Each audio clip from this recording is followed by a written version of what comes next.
Okay, we're recording. Hi, welcome everyone. Thanks for being here today, whether you're watching it now or watching it live or watching it in the recording in the future. Happy to have you. So today we're going to be talking about stress management, something that affects all of us. So I'm happy to be here to talk about this. Okay,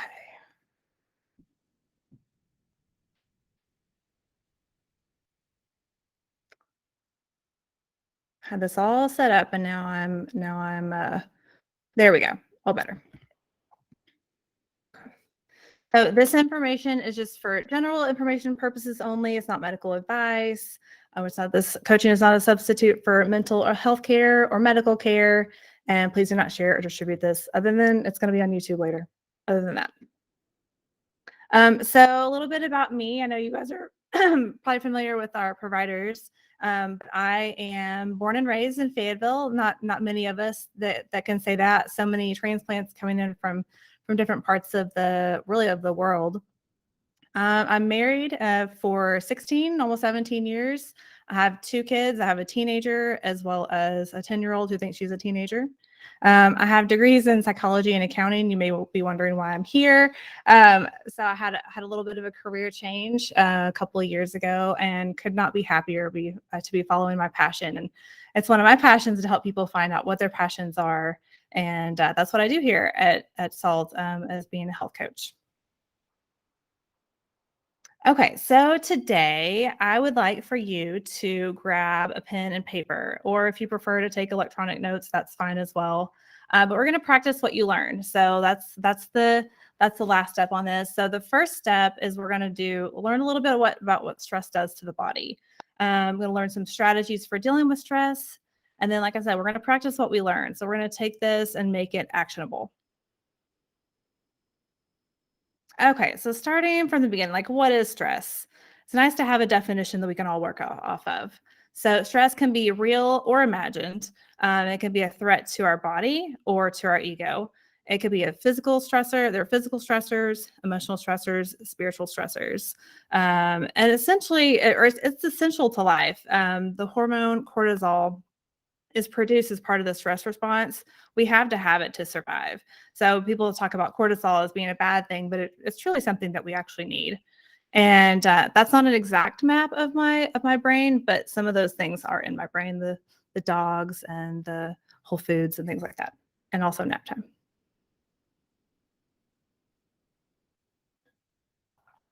Okay, so in this diagram we have here, we have a stressor. So we're going to talk through this response.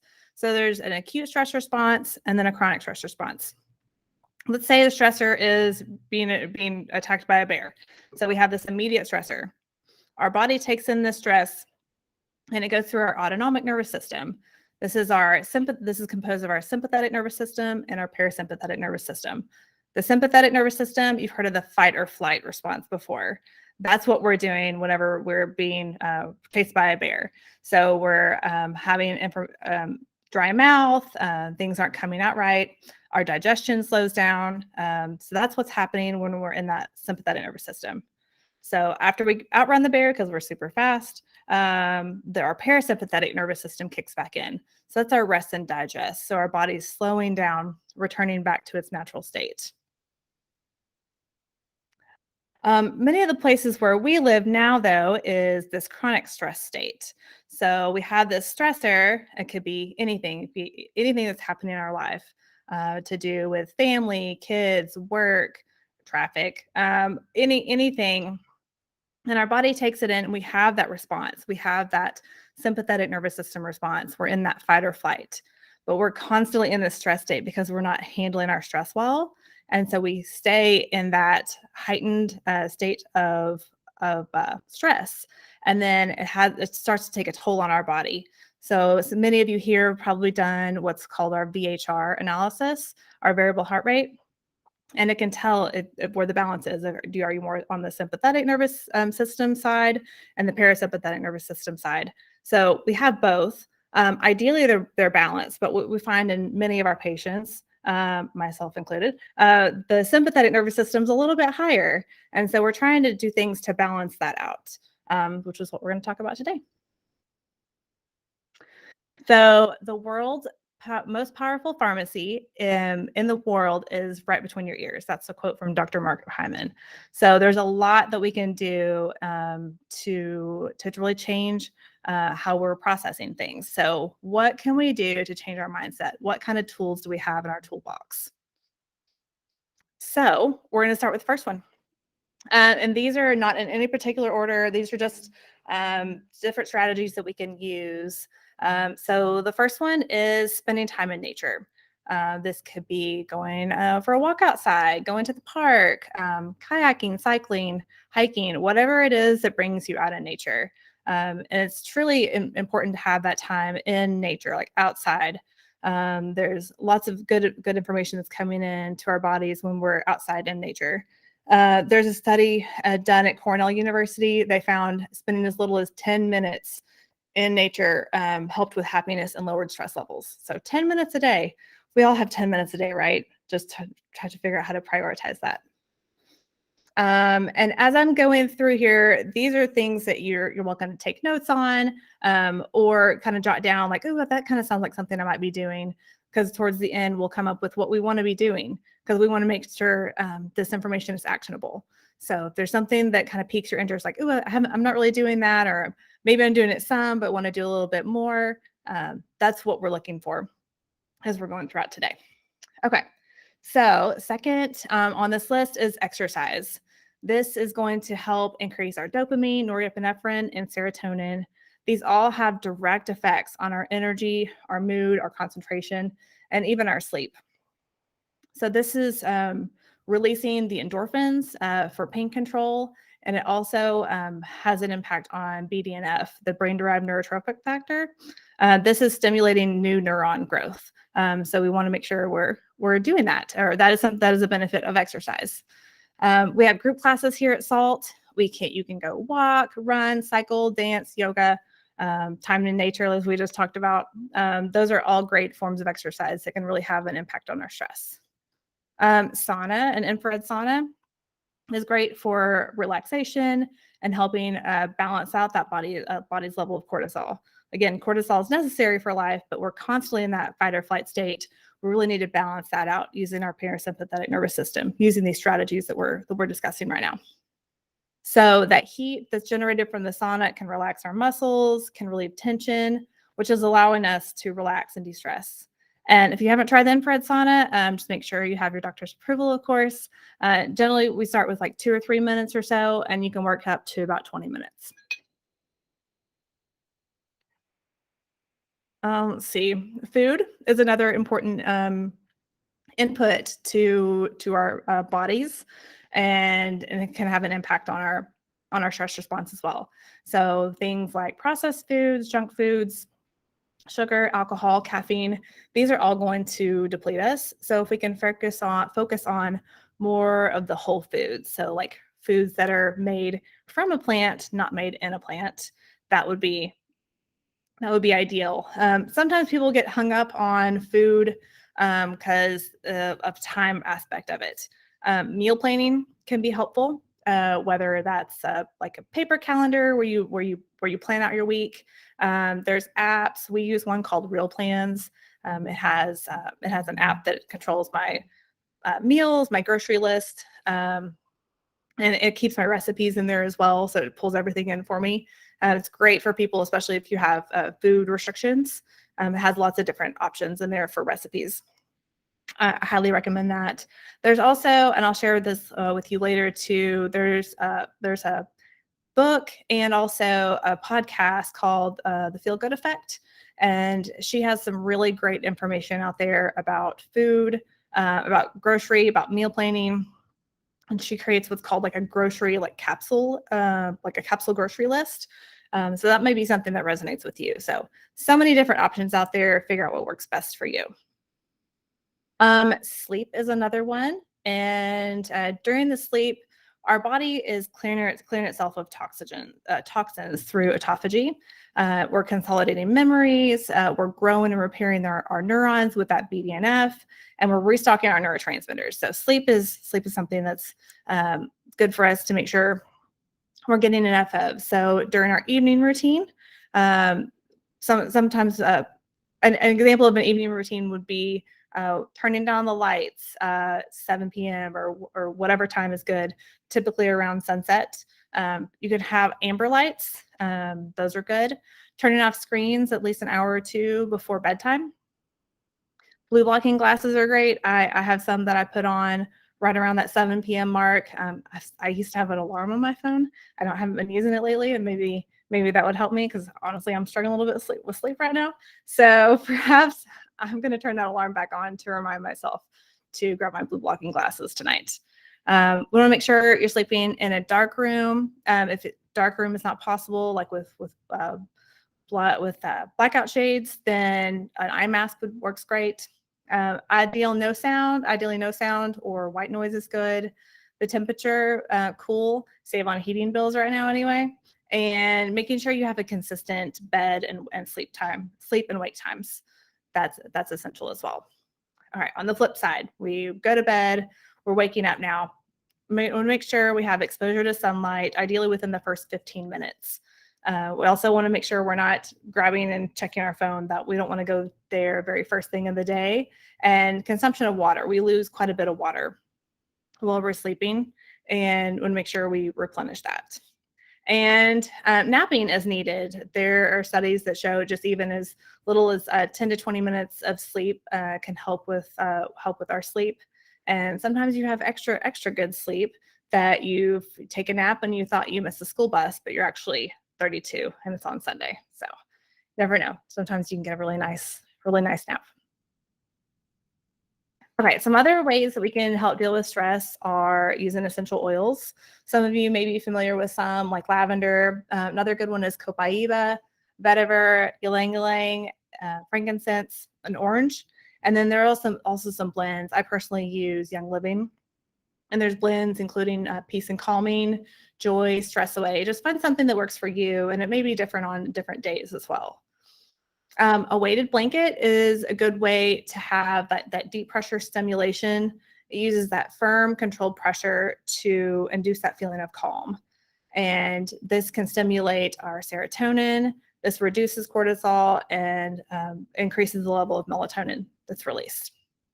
Massage. Some people are opposed to massages, but I'm a big fan, and massage can be very beneficial as a stress management strategy. Also, acupuncture. This can help increase our vagal tone that we'll talk about in a little bit, as well as reduce our heart rate and inflammation. So vagal tone.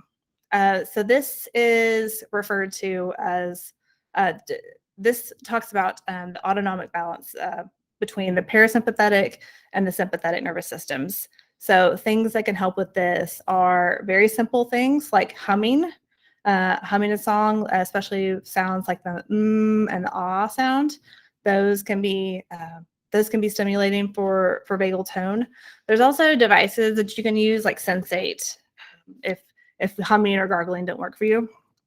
I have this device. I wear it around my neck. My kids have also used it.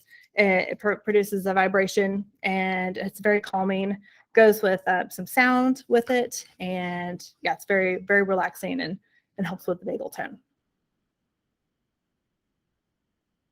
Okay, sometimes we just need to have a little bit more fun.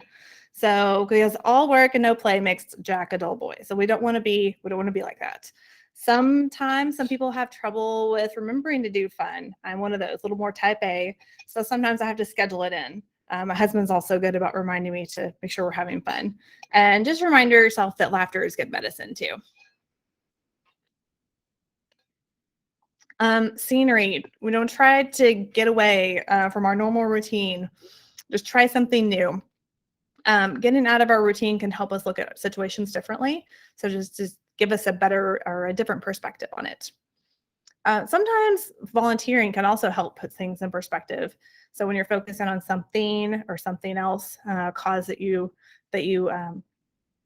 are passionate about, that can help with putting things in perspective, and that can reduce stress. Making sure you're developing and maintaining your relationships, whether that's friends or family, however you define those connections. And if you'll see, relationships is really close to the bottom of the matrix. So you're looking at these basic physiological needs, so like food, water, shelter, and then safety is right above that. And just above that is love and belongingness. So that just shows how important it is to make sure we're maintaining those relationships. It's hard. It's good to have that foundation at the base of our pyramid. Sex can also be a good stress reliever. Touching and hugging helps us release that natural feel-good hormone, oxytocin.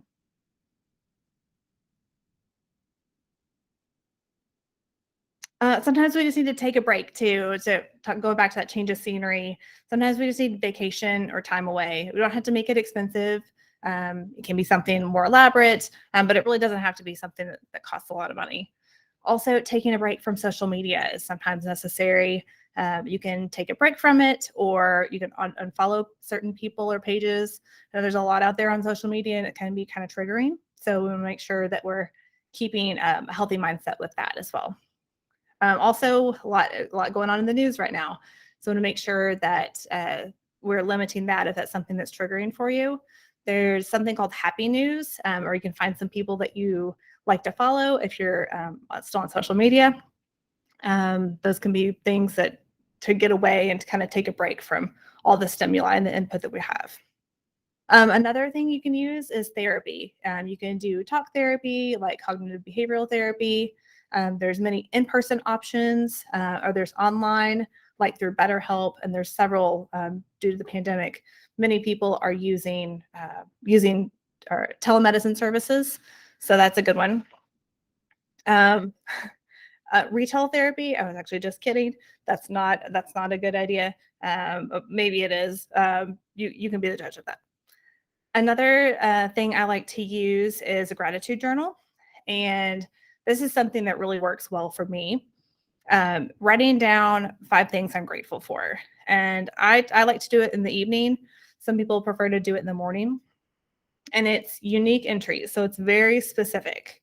And the reason this works is because when we have to think back on our day, we're remembering the good things in our life and things that we're thankful for. So that can be something that can help us with stress to help balance that out.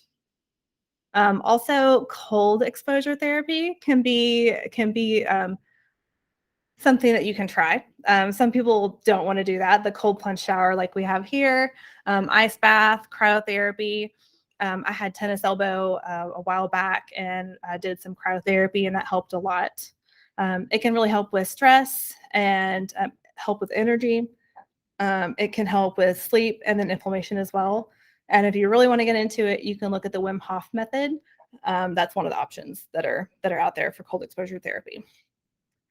And another stress management strategy is simplification. By this, I mean like minimalism. It doesn't have to be strict minimalism. I know people hear that word and you think, oh, I need to have a certain number of cups and bowls and clothing items. It doesn't have to be that strict. One person that I like to follow her name is Ellie Casaza.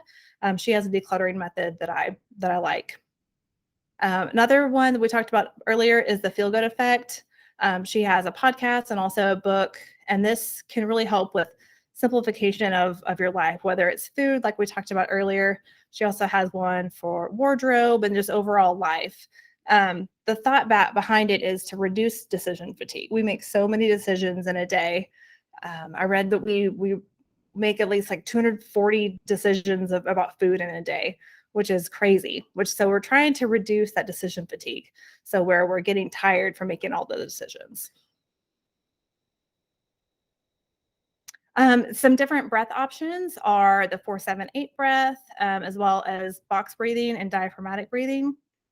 The 4-7-8 breath, you inhale for the count of 4, you hold for 7, and then you breathe out for the count of 8. And you repeat that 4 times. That's an option. Another one is box breathing, and for this one, you breathe in for 4, hold for 4, breathe in for 4, hold for 4, breathe out for 4, hold for 4, and you repeat that 4 times. And with any breath practice, it is normal to get dizzy, but of course, seek medical attention if you need it. This will reduce as you practice, and just make sure you stay seated. Like I wouldn't do it while you're driving, especially when you first start.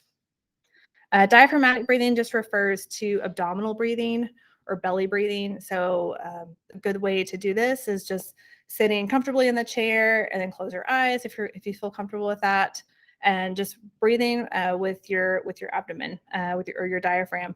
You can put your hand on it for a sensation that you can feel. And aside from these different methods, there's also local and online classes that you can do to learn more about breath work. Okay, mindfulness is another strategy that we can use for stress. And mindfulness is really just defined as being fully aware in the present moment, and we're doing it without judgment. And this is going to help override that fight or flight response and enhance that rest and digest response. There are different apps out there that can do this. Calm is one, Headspace is another. There are many different ways that it makes it really easy. Some are free, some are paid. One that I like is called Insight Timer. Currently, it's free, so that is a good option. Another thing that we can do is be mindful while we're eating. So mindfulness is just being aware in the present moment. So if we can sit down and chew slowly and deliberately, that helps our digestion anyway. That can be a strategy we use for mindfulness. At any time in here, you're welcome to ask questions, raise your hand. Happy to have some input. It's much more. I shouldn't say that. I was going to say it's much more fun to have it in person, but this is good too. We're just happy that we're meeting.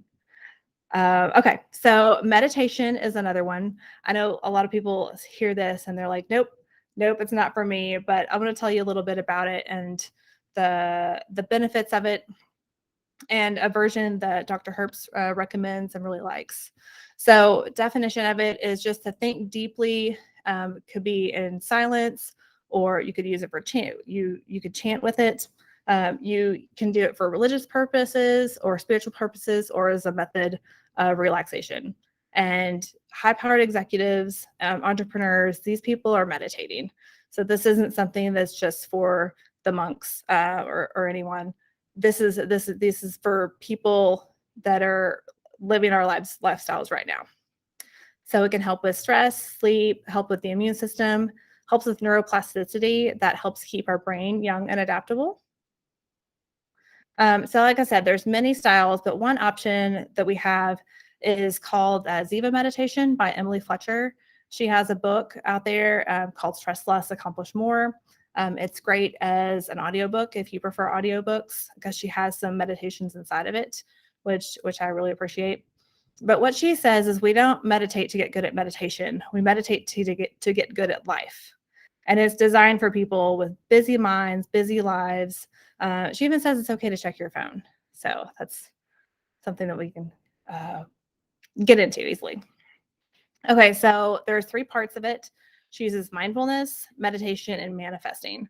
So mindfulness helps us to deal with the stress in the present moment. Meditation helps us to deal with stress in the past. And then manifesting helps us to create our dreams for the future. And what she says is you do not have to clear your mind. I think a lot of people out there are saying you have to clear your mind, and it's she also says that the mind thinks involuntarily like the heart beats involuntarily. So you're not clearing your mind. You don't have to clear your mind. Your mind's just going to think. So what we do is we acknowledge the thought, and then we let it go. Um, she calls it the lazy man's meditation.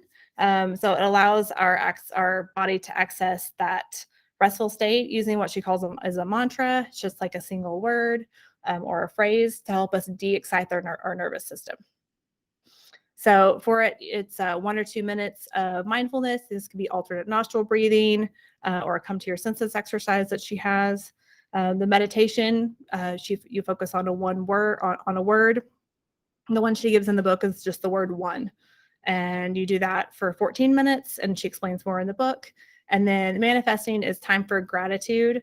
And then also time for like saying something that's already true, like it's already happened. You do that for 2 minutes, and you do this twice a day. and see how you feel.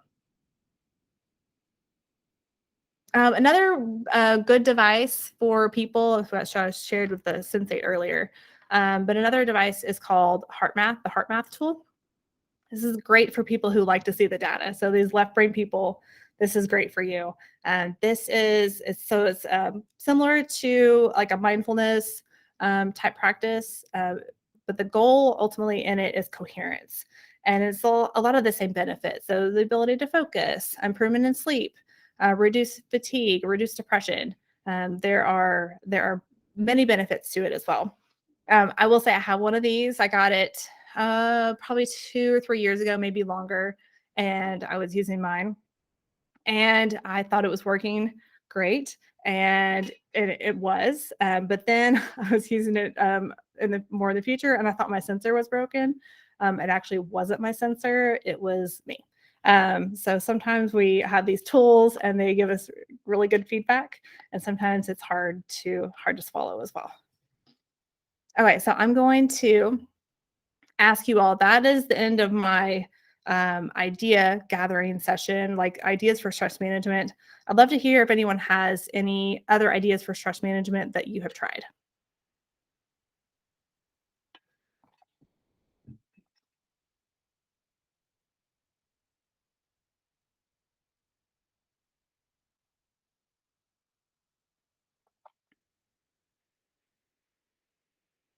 I know it's lunchtime. People could be driving, working. Oh, good. I'm getting some in the chat. So one says,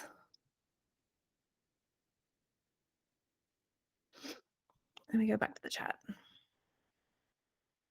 Yes, walking and talking with a friend. Yes, that's great. So developing those relationships and helping to, yeah, develop those and get those on. Scheduled breaks away from daily life. Yes, yes, that's a good one, Heather. Just making sure we're taking time away and kind of resetting can help us get out of the run of the mill daily grind. Great. If anyone else has any, feel free to chime in. Amy also added the accountability to make sure we do it. Yes, yes, and we're going to get to that part. So thanks for that, Amy. That was a good lead in.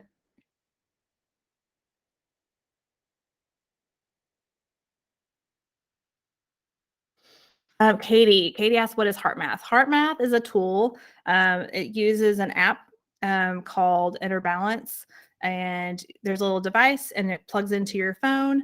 It clips on your ear, and it tells you exactly what to do. So it's essentially just involving breathing, and it will tell you when to breathe in, when to breathe out. It's great, like tactical data that you can use. So yeah, it's just a clip on your ear, plug in your phone. Good question.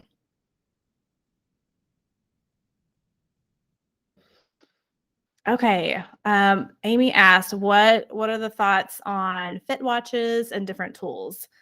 It depends on how you're using it. So if it's giving you information and you're using it to make decisions, great. They're a great tool. If you are seeing it and it's triggering for you, then causing you essentially more stress, then it's not a great tool. Also, along those lines is notifications on your phone. Those didn't really talk about that a whole lot besides taking a break. You can also take a break from your phone. That's another thing you can take a break from. But turning off notifications. I don't have the little bubble that tells me how many messages I have. I just don't have it. Um, so I don't have that on my email. I do have that on my messages, but I could delete that as well. Just because I don't want this constant reminder out there of what I still have to do. Like I know I'm going to check my email regularly. So sometimes it depends. Like I said, it depends on these different feedback devices. If they're giving us good information and we appreciate it, or if it's causing more stress, then they're not valuable. Take a break from it. The Could I repeat the name on the person that does like the simplification and minimalism? Her name is Ali Casaza. It's Allie, and I would spell her last name, but I might mess it up. But I think it's Casazza. That would be one to look into.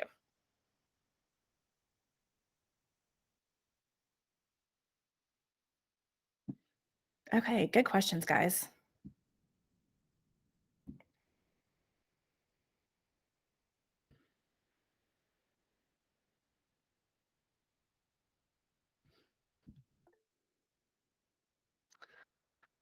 Okay, we're going to go into more of the information on how we're going to deal with our stress. So we discussed different strategies for how to manage our stress. So now we're going to come up with a goal. And before we get into that, I wanted to tell you a little bit about tiny habits. BJ Fogg, he runs the Behavior Design Lab at Stanford. He is regarded as a behavior change expert. He's been on the news. He's a good resource, and he has done a lot of studying on how habits work and how to create new ones. And what he describes is we're making these very small steps. So if we want to start flossing our teeth, he says to start by flossing one tooth. So it's very, very small. If you want to start doing push-ups, you start with one push-up. And the key is you tie it to something that you're already doing. So you're already waking up and brushing your teeth. So that's when you would floss, or whatever time of day would work best for you. It's not what works for anyone else. It's what works for you. The other thing he says is say you want to get into do a push up. So while you're making your morning drink, tea, coffee, whatever that is, you will do one push up. So you want to tie it to something that you're already doing. And I want to share the resource. If you go to tinyhabits.com, he has a free 5-day program out there on his website. It's free right now as of this recording. And it's a great free tool to use. He also has a book out there. Okay, so SMART goals. This is what we're going to create. We're going to create one together. So you may have heard this term before, making our goals SMART. We want to make sure our goal itself is specific. So we want to make sure it's very specific. It's not this broad terminology that we're using. We want to make sure it's measurable. So nothing vague. We want to make sure we can measure our progress. We want to make sure it's attainable or achievable. So it's nothing unrealistic. We want to make it relevant or reachable. So we want to make sure it's relevant to what we're trying to accomplish. And we want to make it timely or time bound. So we are going to come up with when we're going to start it, how long we're going to do it, and when we're going to finish it. Okay, so first we want to make sure we are creating the vision. So where do you want to be on your journey towards better stress management? So kind of have to start from there. Because if we don't know where we want to go, it's hard to come up with a goal to figure out where we're going because we don't know where we're going. So we want to write down on that paper or electronically, write down where you want to be in 6 months towards your journey to better stress management. I'll give you guys a minute to do that.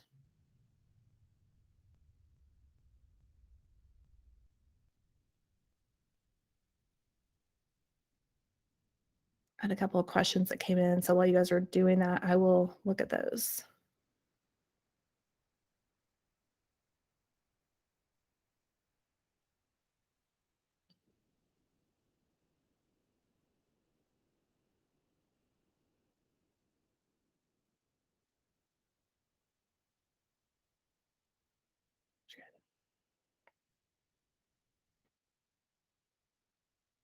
Okay, so after you've done the 6 months, you want to say in 3 years, where do I want to be?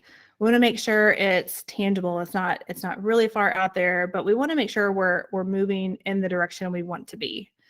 So we may have a smaller goal for 6 months from now, but like more of a longer term goal in 3 years. So I'll give you a minute to do that as well.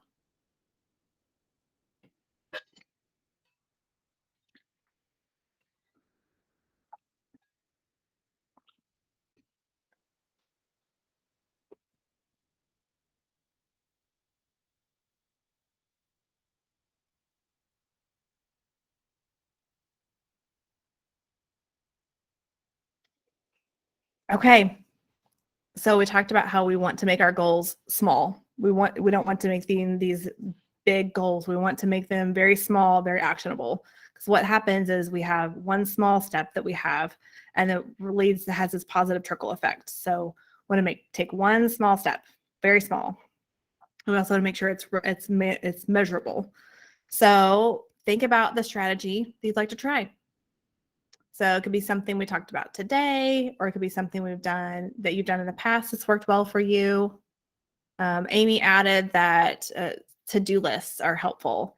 So sometimes like writing things down or mapping things out can be de-stressor, but sometimes it can also be a stressor. So if we see how much we have to do, so use that tool depending on how you process that. Okay, so once you have the idea you would like to try, we are going to write out your goal. I'm happy to be here for dialogue as you go and create a SMART goal. So you're going to come up with your goal. So we're going to make it small. So I will use me as an example. So my goal is I'm going to wear my blue blocking glasses. So I'm going to wear my blue blocking glasses and I'm going to put them on at 7:30 p.m. because that's what my alarm is set for. I remembered. And how many days a week? So I want to make sure that this is doable. So I'm going to start out with 2 days this week because I don't want to make it too big. Maybe I'll like it, maybe I'll keep going, but I want to make sure it's something that I can achieve. So I'm going to go for 2 days a week. The best time of day for me to do this would be 7:30 p.m. And I'm going to start this. I'll start it tonight. So I am personally going to create. I'm going to write down on a sticky note for myself to turn my alarm back on. I know where my blue blocking glasses are. I have all my tools. So that's what I'm going to do. So I'm going to start this tonight. If I don't start it tonight, my backup day to start will be tomorrow. So I want to make sure we have a backup day in there because sometimes something will happen. Anything could happen. So we won't get started, but we want to have a backup day in there as well. So I'll give you guys a minute to come up with that.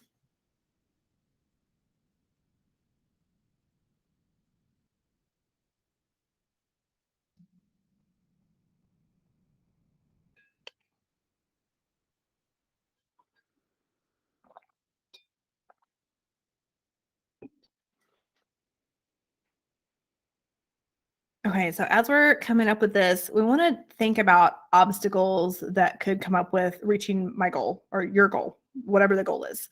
So obstacles for mine is pretty simple. So there's not a whole lot of obstacles. It would be locating my glasses. I know where they are. It would be making sure I turn on my alarm. I'm gonna write myself a sticky note, literally right now, because I'm telling you guys to do this. So I'm gonna do this in real life too. Blue blockers. Okay, done. Any other obstacles I can think of? I don't have anything going on tonight, so no other obstacles. Sometimes we have kids' activities and things like that at night, but no other obstacles I can think of.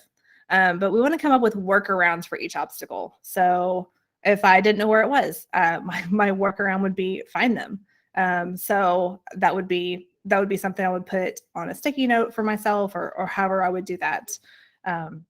If I had an obstacle, like if we had a kids event, my workaround would be I would put my glasses on when I get home from running the errands. And then this is a part Amy alluded to earlier is having an accountability partner. Because sometimes we say things in our own heads and we have the best intentions, but it doesn't actually come to fruition. And so having that accountability partner to check in with you can be very helpful. That's one thing that's beneficial in the coaching process is having me as an accountability partner, but also build in other people that are in your life, whether it be a spouse, a friend, a coworker, a child, anyone you can think of. Probably not a dog, because they really can't talk back, but they're very supportive, very always supportive. So having that accountability partner in there is key. So write those down as well. Just think about the obstacles you have, think about the workarounds for each of those, and then have that accountability partner written down as well.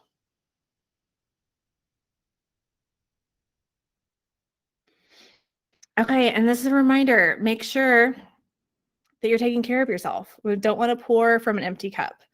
So make sure you're taking time for yourself, because if you don't have anything to give, you can't pour into other people and other tasks.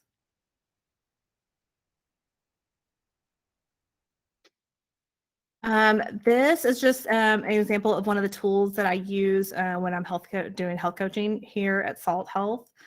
This is called the Functional Medicine Matrix, and this can just show where I can work as a health coach. So it says modifiable lifestyle factors that are at the base of the matrix, and they're at the base for a reason. Similar to Maslow's hierarchy of needs, we have to make sure those basic things are met first. So areas like sleep, relaxation, stress, relationships. Those are areas that we can come up with plans. I focus on positive psychology, like what's going well. We also work on mindset and reframing. This can be very beneficial to people. I also do individual coaching sessions here at SALT in addition to the group classes that we offer. We can meet for as few or as many times as you would like. The initial session is $60. Ongoing sessions are $30 for 30 minutes or $60 for 60 minutes. And you can call to schedule that with a care coordinator, send me a portal message, whatever works best for you. And that is all I have for today. Do you all have any questions? I'm happy to be here to discuss how to work through your goal. So you come up with this goal, you have your accountability partner written down. Want to make sure it's small though. This is a stumbling block that a lot of people come up with, is making sure it's small enough. So I want to lose 15 pounds. We have to, if that's a goal that you have, we have to make sure it's broken down into small parts. So there's several components to it. There's exercise, there's food, there's stress. All these are different components of it. So we have to break down one at a time, make it small, very small. Any thoughts on that? Any questions you have as you're going throughout making your goal? Heather suggested that we do a class on meditation, similar to like an exercise class. I will consider that. I will pass that on.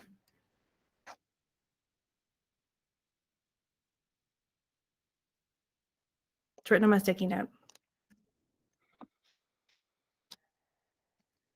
Okay. I'm going to stop the recording now. Thank you all for being here. I appreciate it. And